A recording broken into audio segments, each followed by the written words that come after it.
An 8-year-old girl opened her grandparents' door on Christmas Eve and saw Santa Claus. 3 seconds later, she'd been shot in the face. The man in the red suit hadn't come to deliver presents. Covina, California sits 22 miles east of Los Angeles, the kind of suburb where neighbors know each other's names and Christmas lights compete for attention every December. The city of 50,000 prided itself on safety. In 2008, their police department handled routine calls, traffic stops, noise complaints, the occasional burglary. They weren't prepared for what would happen on Christmas Eve. The temperature had dropped to the mid-40s that night, unusual for Southern California. Rain had been falling since afternoon, turning streets slick and keeping most families indoors. It was the kind of weather that made staying home feel right, that made gathering with family feel essential. At 1129 North Knollcrest Drive, the Ortega family was doing exactly that. Joseph and Alicia Ortega had been married for 53 years. They'd raised 5 children in Covina, watching the city grow around them while their family grew with it. By 2008, Joseph was 79, Alicia was 70, and Christmas remained their favorite holiday, not for the decorations or the gifts, but for the gathering. Their home on Knollcrest Drive wasn't large, but it expanded somehow when filled with family. 2 sons, 3 daughters, their spouses, and grandchildren, ranging from 8 years old to their late teens. The house knew these gatherings.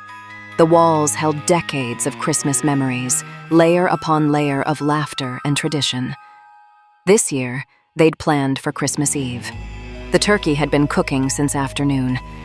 Alicia had made pozole, the traditional Mexican hominy stew that took hours of preparation and filled the house with the scent of chile and garlic. The Christmas tree stood in the living room, presents stacked beneath it, lights reflecting off ornaments the grandchildren had made in previous years. By 11 o'clock that night, dinner had been cleared away. The adults had settled into a game of Texas Hold'em at the dining room table.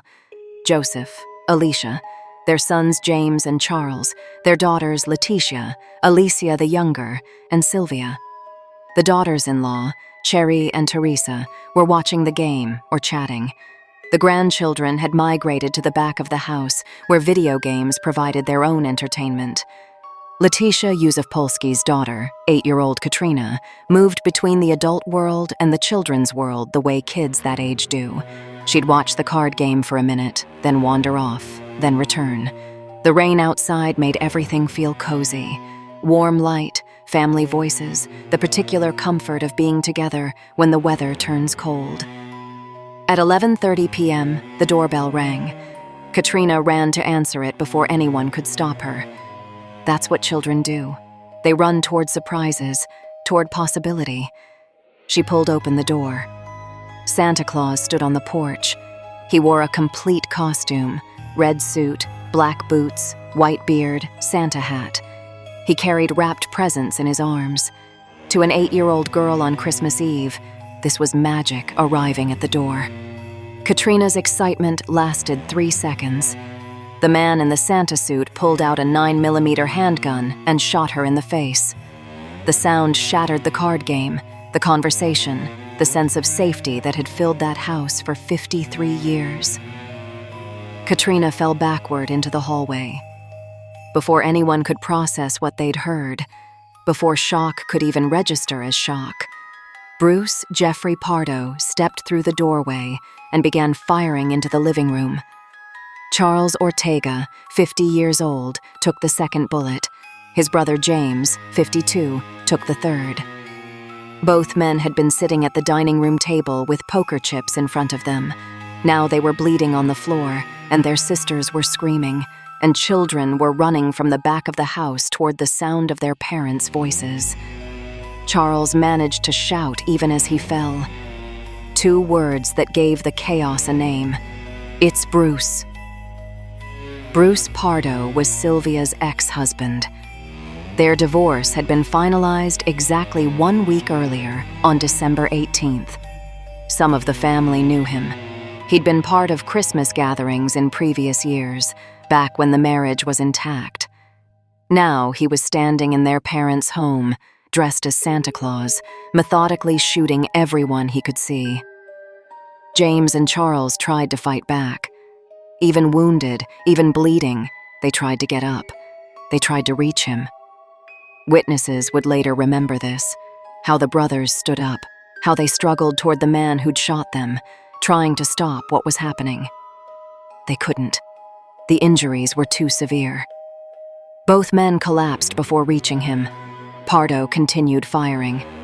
Multiple handguns, later discovered to be 9mm Sig Sauers. He'd brought backups. When one gun emptied, he switched to another. People were diving under the dining room table, crawling toward bedrooms, grabbing children and pushing them toward the back door. The house that had been full of warmth was now full of gunfire and screaming and the specific terror of understanding that someone you once knew is trying to kill your entire family. Letitia grabbed Katrina, blood covering her daughter's face, but the child still conscious, still breathing. She ran. Others ran. Some made it to the back door. Some made it to neighbors' houses. Some didn't make it anywhere. Joseph Ortega, 79 years old, died in his living room. Alicia, 70, died beside him. Charles died from his wounds. James died from his. Their wives, Sherry and Teresa, died trying to reach their children. Sylvia died in the house where she'd grown up. Her sister, Alicia Ortiz, died there too. Michael Ortiz, 17 years old, had been upstairs on a computer. He died in the explosion that came next. Because Bruce Pardo hadn't finished. He'd brought more than guns. One of the presents he'd carried contained a homemade flamethrower, a rolling air compressor that he'd converted to spray racing fuel. When his guns ran out of ammunition, when the house was already full of bodies and blood and the survivors had fled into the rainy night, Pardo unwrapped his final gift. He sprayed 18 gallons of gasoline throughout the first floor. The fuel splattered against walls, soaked into carpet, coated furniture. The house had an open flame somewhere, a candle, a pilot light, something. When the racing fuel hit that flame, the explosion blew out windows. The fire reached 50 feet high within minutes. Neighbors calling 911 couldn't describe what they were seeing. The Ortega house was an inferno, flames turning the rain to steam, smoke so thick it swallowed the street. Bruce Pardo had been standing too close to his own explosion. The blast gave him second and third-degree burns across his arms and legs. Pieces of polyester Santa suit melted into his skin. He tore off the costume, changed into street clothes he'd apparently brought with him, and walked to his rental car. At 11:33 p.m., the Covina Fire Department received the first emergency call. By 11:35, multiple calls were flooding in. By 11:40, 80 firefighters were responding to one address. It would take them 90 minutes to extinguish the fire. By then, 9 people were dead. The house was a smoking shell. And Bruce Pardo was 30 miles away, driving toward his brother's house in Sylmar. He arrived around midnight. His brother wasn't home, had gone to visit relatives for Christmas Eve. Pardo let himself in. He'd strapped $17,000 in cash to his legs. He carried a plane ticket for a Christmas morning flight from Los Angeles to Moline, Illinois. He'd made plans, detailed plans for escape. But the burns were too severe. The pain was too much. Or maybe the enormity of what he'd just done became real in the quiet of his brother's empty house. At approximately 3 a.m. on Christmas morning, Bruce Jeffrey Pardo put a gun in his mouth and pulled the trigger. Detective Sergeant Ed Everett had been with the Covina Police Department for 20 years. He'd worked homicides, but Covina didn't generate many. Maybe 1 murder a year, maybe 2. Usually domestic situations. occasionally gang-related spillover from larger cities nearby. Nothing had prepared him for the call he received at 11:47 p.m. on Christmas Eve. Mass casualty event, multiple victims, structure fire, active shooter possibly still on scene. Everett arrived at Knollcrest Drive to find a scene that belonged in a war zone. The house was still burning, flames so intense that firefighters couldn't enter. Neighbors stood in their yards despite the rain, some crying, some just staring. Survivors sat in the backs of ambulances, wrapped in blankets, faces blank with shock. Letitia Józef-Polski was there, her daughter Katrina beside her. The 8-year-old had been shot in the face, but miraculously, the bullet had somehow missed vital structures. She was conscious, in pain, terrified beyond measure, but alive. Letitia was trying to account for her family, trying to remember who'd been in the house, who'd run out the back door, who she'd last seen at the dining room table. She told Everett the shooter had been her sister's ex-husband, Bruce Pardo. Divorce had just been finalized. He'd dressed as Santa Claus. She'd recognized him despite the costume, recognized his build, his voice when he'd started shooting. Other survivors gave similar statements. The man had been Bruce. They were certain. Everett put out an alert for Bruce Jeffrey Pardo, 45 years old, considered armed and extremely dangerous. Officers were dispatched to Pardo's last known address in Montrose. His car wasn't there.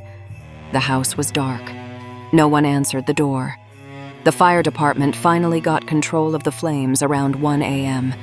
The structure was unstable, still too hot to enter safely.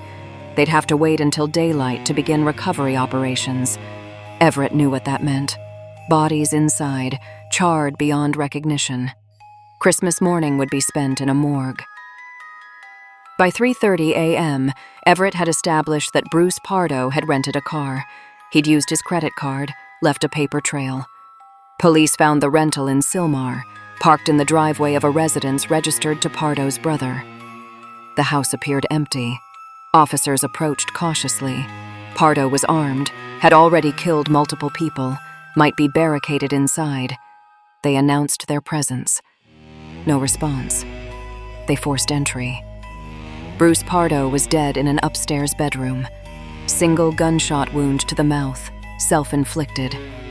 The gun was still in his hand. He'd changed out of the Santa suit into jeans and a dark jacket.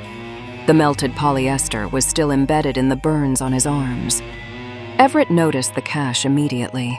$17,000 in $100 bills, strapped to Pardo's legs with tape.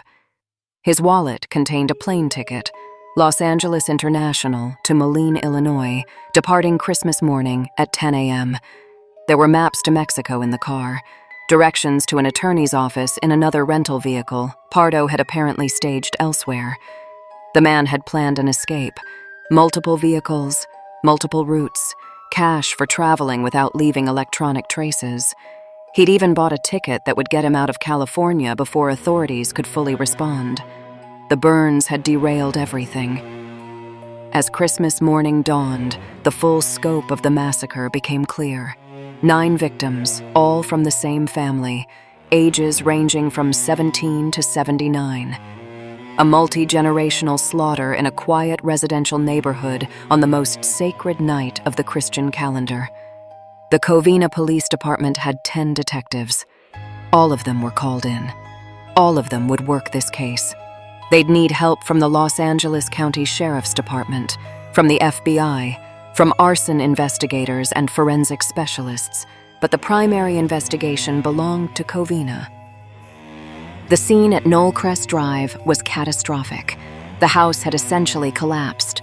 Walls had fallen in, the roof had caved, everything was charred and waterlogged and structurally unsound.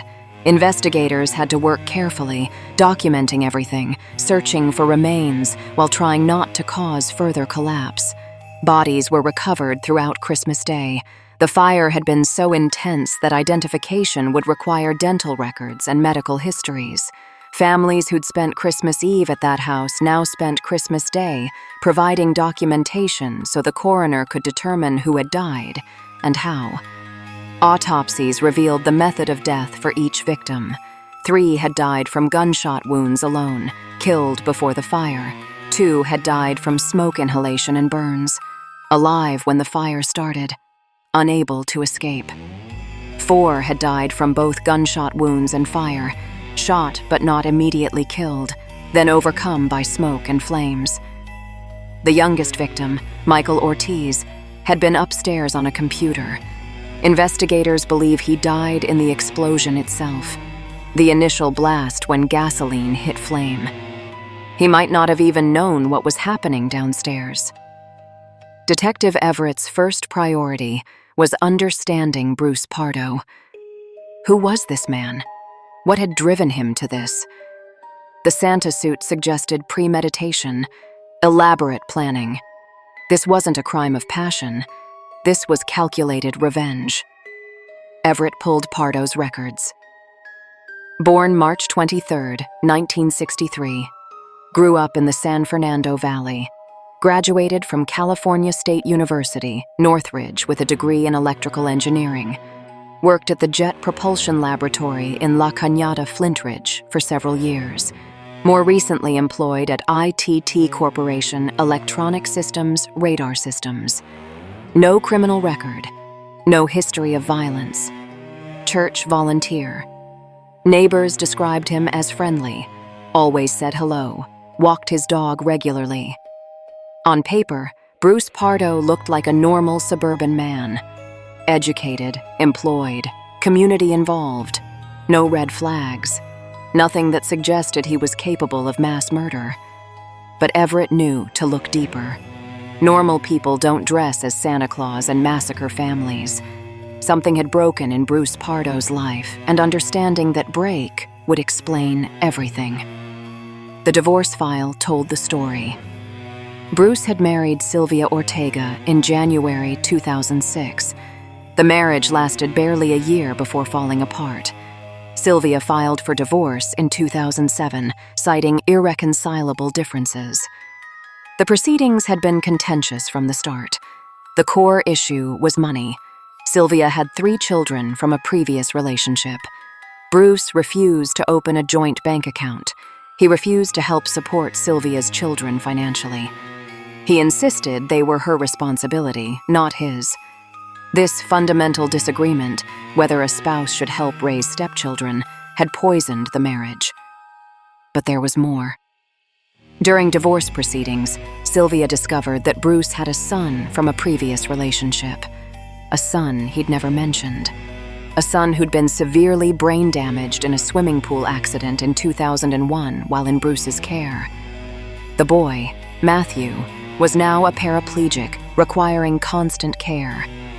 Bruce hadn't paid child support, hadn't maintained contact with the mother or child, had essentially pretended the situation didn't exist.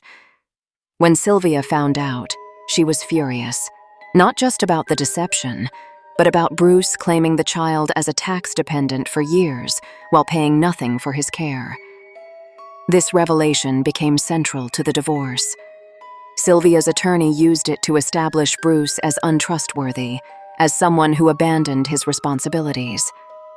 In June 2008, the court ordered Bruce to pay $1,785 per month in spousal support.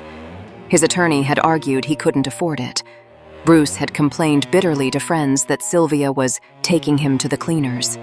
He claimed she was living rent-free with her parents, gambling in Las Vegas, driving a luxury car, eating at expensive restaurants, getting massages and golf lessons, all while demanding money from him.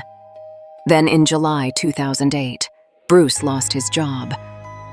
ITT Corporation discovered he'd been fraudulently billing clients for hours he hadn't worked. He was fired. Suddenly, he genuinely couldn't pay the spousal support. The court suspended payments pending his employment status. The divorce was finalized December 18, 2008. Final terms. Bruce would pay Sylvia $10,000 as settlement. Sylvia would keep her engagement ring and the family dog. The spousal support was waived due to Bruce's unemployment. On paper, it was a relatively equitable split for a short marriage. But for Bruce Pardo, it represented complete loss. He'd lost his wife, lost his job, lost money he felt he didn't owe, lost respect in court proceedings where his secrets had been exposed, and perhaps most importantly, he'd lost control. Detective Everett could see the progression. A man who'd always maintained control over his life, his finances, his secrets, his image, had watched that control disintegrate. The divorce had become his obsession. Multiple witnesses confirmed it.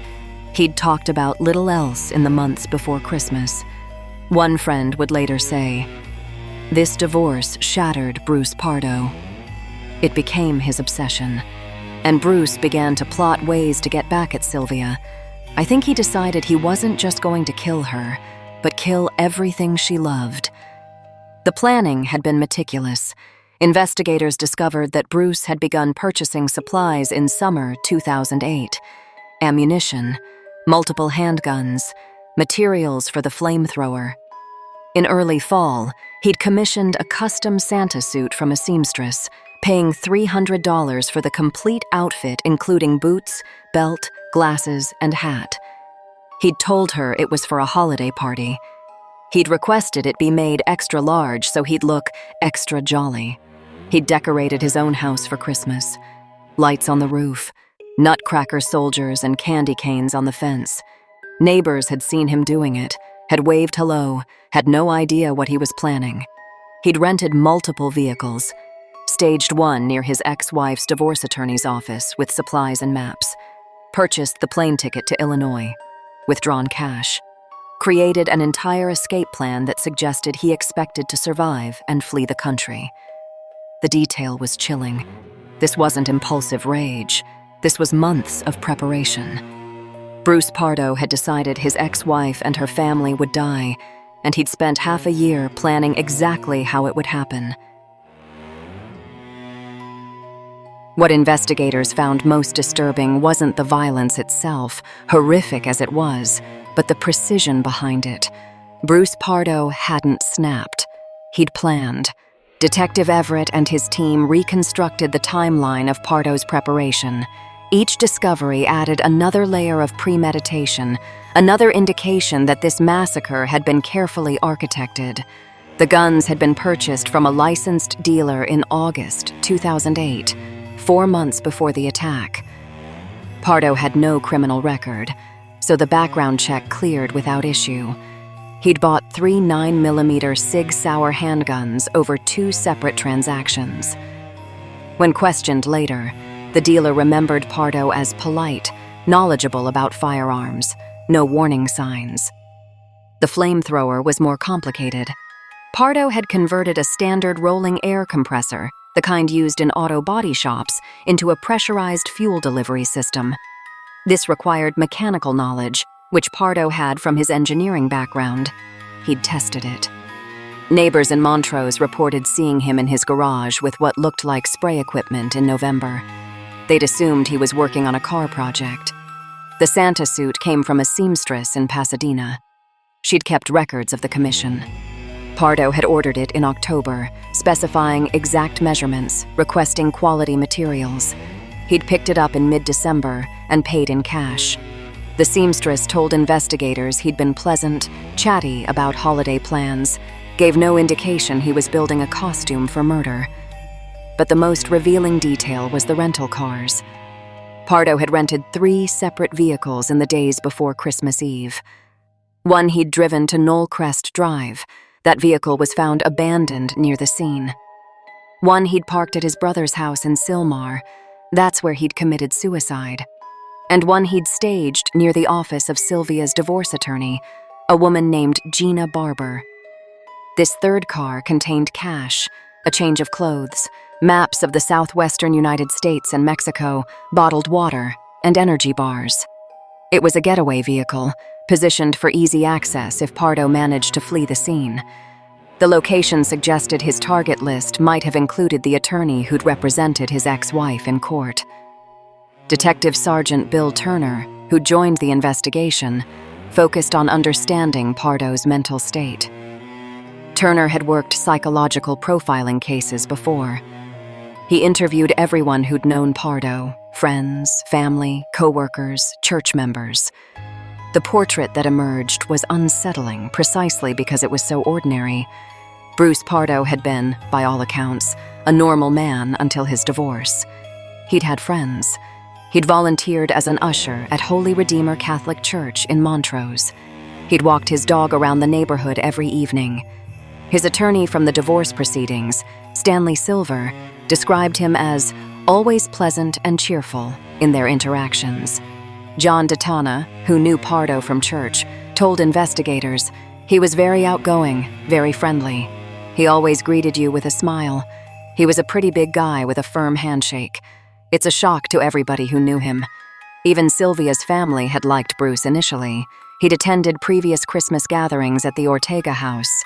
He'd been welcomed, included, treated as family. The divorce had been bitter, but even then, most of the Ortega family hadn't considered him dangerous. This was part of what made the case so troubling for investigators. There was no history of violence, no escalating threats, no previous police calls to the house. If Sylvia had feared for her safety, she'd never reported it. The divorce was contentious, but not unusual. Nothing suggested Bruce Pardo would become a mass murderer. Turner identified the critical breakpoint, July 2008, when Pardo lost his job. The fraudulent billing that led to his termination had been discovered during an internal audit. He'd been inflating his hours, charging clients for work he hadn't done. It was financial fraud, motivated apparently by the strain of divorce costs and the spousal support payments he'd been ordered to make. Losing his job eliminated his income. It also eliminated his identity. Bruce had been an electrical engineer, a professional, someone with status and respect. Unemployment stripped that away. He went from being a man with a career to a man with nothing. No wife, no job, no money, no future that looked like the one he'd imagined. Friends reported that after July, Bruce changed. He became withdrawn, obsessive about the divorce, increasingly bitter. He'd always been private, but now he was isolated. He stopped attending church regularly. He stopped socializing. When people did see him, his conversations circled back to one topic: how unfair the divorce settlement was, how Sylvia was taking advantage of him, how the system was rigged against men. The cocaine found in Pardo's system during autopsy added another element. Toxicology reports showed cocaine use on the night of the attack. Investigators couldn't determine if this was a regular habit or a one-time decision to enhance his courage before the massacre. Either way, it suggested a man who'd moved beyond rational decision-making. What fascinated and disturbed Detective Everett was the duality. Bruce Pardo had spent months planning a mass murder. He'd shown patience, discipline, attention to detail. He'd maintained his normal facade while purchasing weapons, building a flamethrower, commissioning a Santa suit. Yet, on the night of the attack, he'd made critical errors. The most significant error was the flamethrower itself. Pardo had apparently intended to use a flare to ignite the racing fuel after spraying it throughout the house. This would have given him time to exit before the fire started. But he'd sprayed the fuel in a house that already had an open flame, probably a candle, possibly a pilot light on the stove or water heater. The fuel ignited immediately, causing an explosion that burned Pardo himself.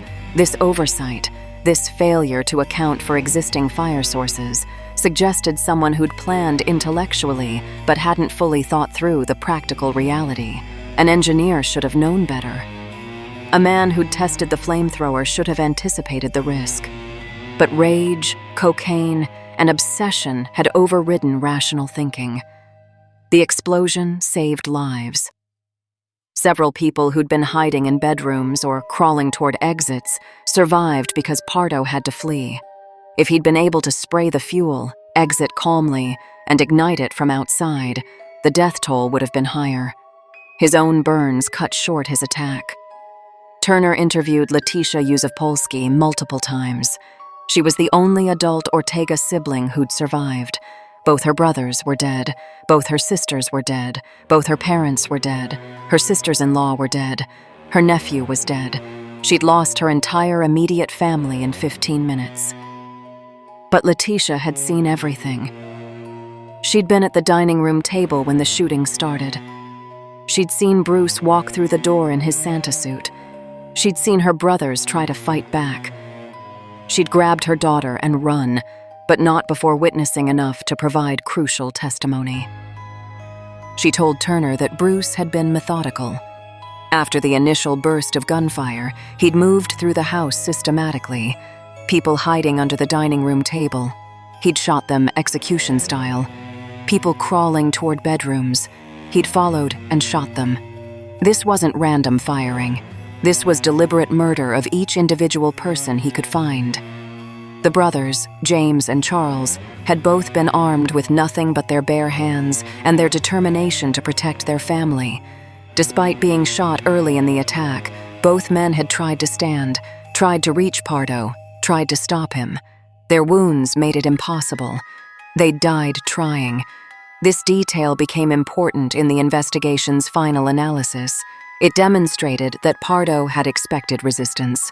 He'd brought multiple weapons. He'd planned for the possibility that grown men would try to fight back, and he'd ensured he had enough firepower to overcome any resistance.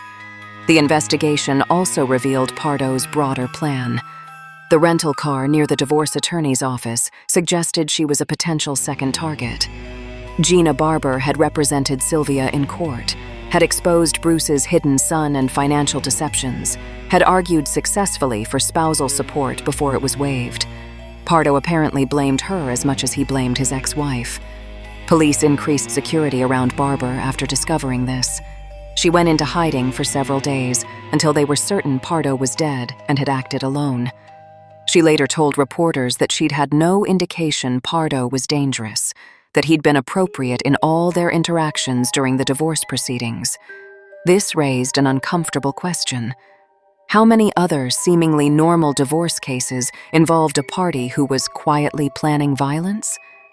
How many family law attorneys were at risk from clients who appeared rational but were actually calculating revenge? The case prompted changes in courthouse security and attorney safety protocols across California.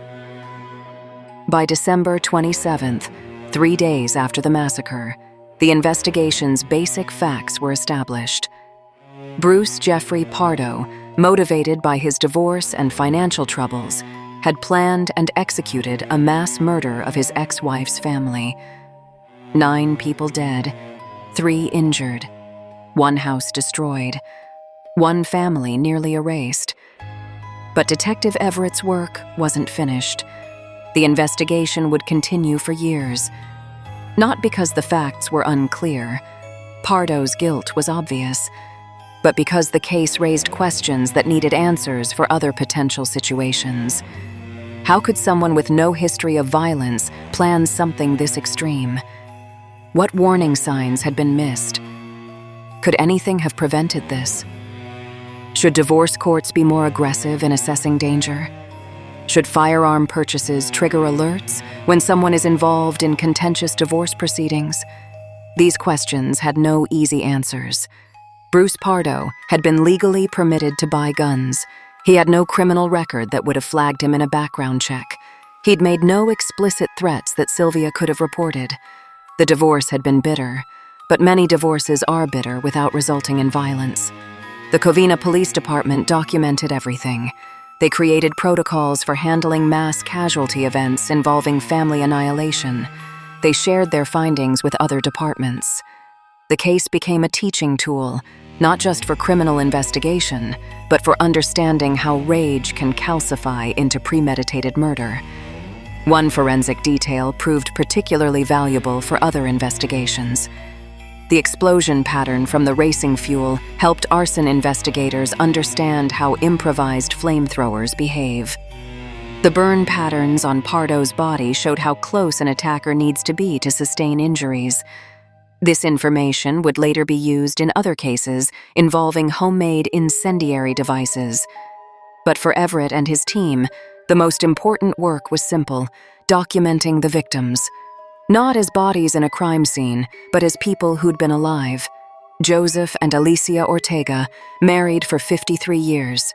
Charles and James, brothers who died trying to protect their family. Sylvia, who'd simply wanted to end an unhappy marriage. Michael Ortiz, 17 years old, with his whole life ahead of him. The case would officially close in 2011 when all forensic work was completed and all reports were filed. Bruce Pardo's death ended any possibility of trial. There would be no justice in a courtroom, no opportunity for family members to confront him, no sentences to be handed down. The only justice would be in memory, in ensuring that the Ortega family was remembered for who they were, not just how they died. Letitia Józef-Polsky became the matriarch of what remained of her family. At 41 years old, she'd lost both parents, all 4 siblings, 2 sisters-in-law, and a nephew. She was suddenly responsible for 13 nieces and nephews who'd lost at least one parent. Some had lost both. The practical concerns came first. Funeral arrangements for 9 people, probate for multiple estates, guardianship decisions for minor children, insurance claims, grief counseling. The logistics of tragedy are overwhelming, and Letitia handled them because there was no one else to do it. But the harder work was emotional. How do you preserve Christmas when Christmas was the night your family was murdered? How do you explain to children that Santa Claus was really their uncle, and he came to kill them, and some of their parents died trying to save them? The Ortega house on Knollcrest Drive was demolished. The lot sat empty for years. Neighbors reported that even after the rubble was cleared, you could still smell smoke on certain days. It was probably imagination, trauma manifesting as sensory memory. But the detectives who'd worked the scene said the same thing. They'd drive past the empty lot and swear they could smell burning. Letitia decided that Christmas would survive. Not the same Christmas, but Christmas nonetheless. She learned to make her mother's pozole, working from memory and from recipes Alicia had written in a notebook years before. The process took hours. The smell filled her kitchen, and for a moment, just a moment, it felt like her mother was there. She gathered the surviving family members each Christmas Eve, not at anyone's house, that would never feel right, but at a restaurant or community center, somewhere neutral, somewhere without memories. They'd eat pozole and remember the people they'd lost and try to explain to younger children why this was important. Her daughter, Katrina, who'd been shot in the face, recovered physically. The bullet had miraculously missed her brain, her eyes, anything vital. She had scars, but she was alive. The psychological recovery took longer. Therapy, years of it. The knowledge that she'd opened the door. The memory of excitement turning to pain. The sound of her family screaming. The Covina Police Department maintained contact with the family.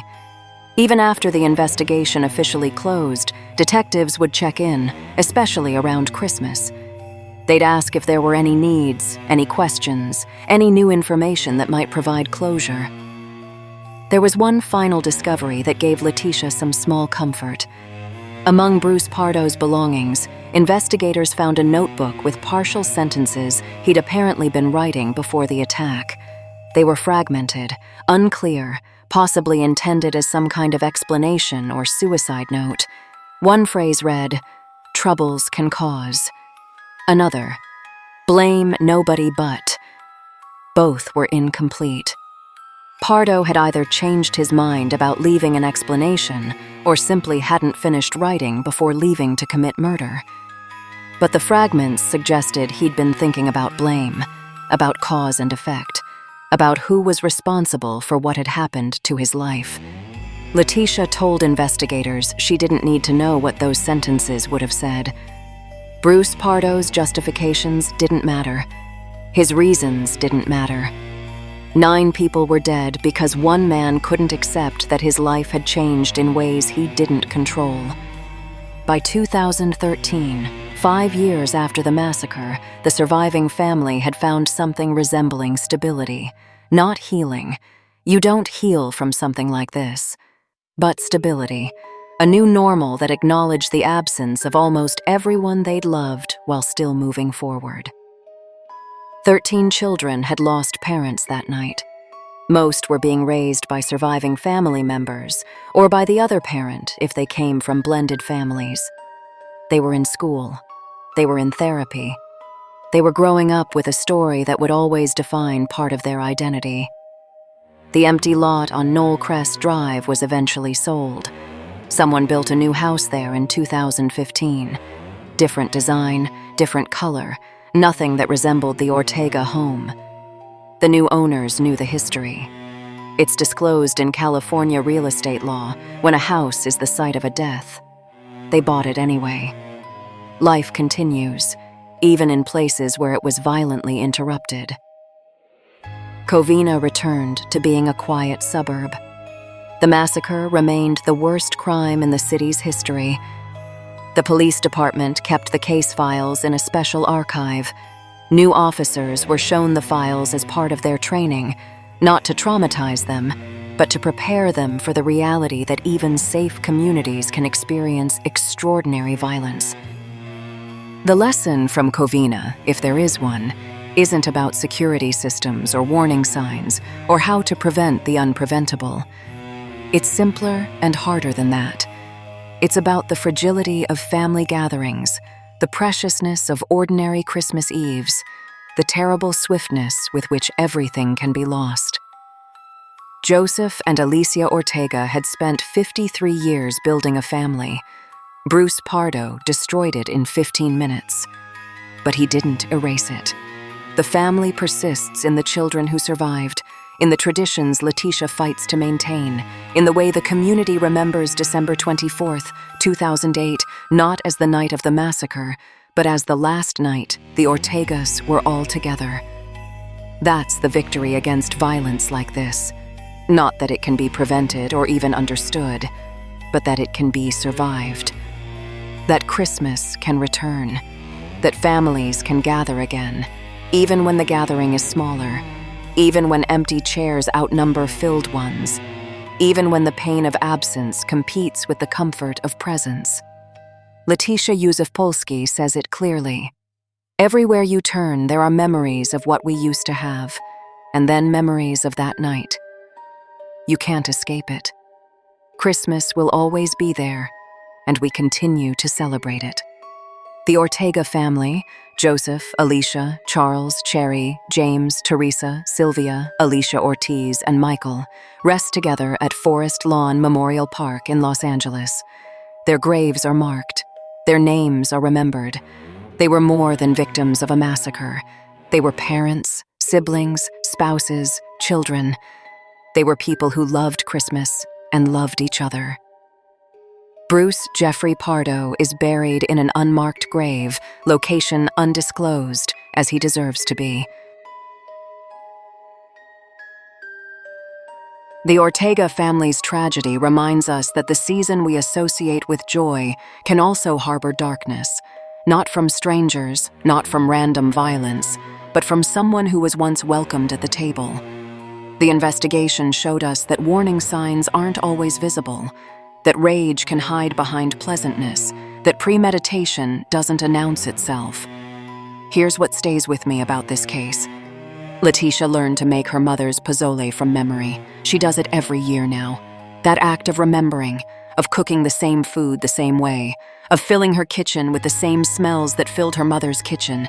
That's how you fight back against someone who tried to erase your family. You preserve what they tried to destroy. So what do you think? Could anything have prevented this? Should divorce courts have more tools to assess danger? Or was Bruce Pardo simply someone who made a choice that no system could have predicted? Drop your thoughts in the comments. This case raises a lot of difficult questions about domestic violence and legal protection. If you're into this kind of storytelling, where we cover both the human story and the actual investigation, subscribe for more. I'm doing a whole Christmas series, and next week's case is completely different, but just as haunting. A family gathering that went dark for very different reasons. This has been Umbra Cases.